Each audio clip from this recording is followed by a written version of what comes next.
Sayyidina Umar Bin Abdul Aziz radiyallahu ta'ala anhu, that he was the Khalifa, the Amirul Mu'mineen, and once a delegation came from another country and they sat with the Amirul Mu'mineen.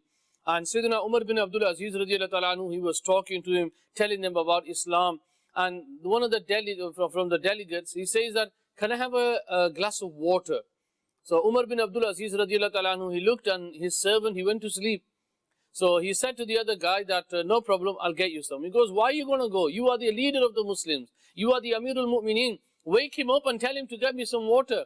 And Sayyidina Umar Bin Abdul Aziz radiyallahu ta'ala anhu, he says, no, he's asleep. I'll go and I'll get it. So he stood up and he went and he got some water and he gave it to him. Yeah. And before he drank, he says to him, tell me, before I went to get you that glass of water, who was I? Who was I? And he says, you were Umar Bin Abdul Aziz, king of the Muslims. And he goes, okay, drink it. So he drank the water and he says, who am I now?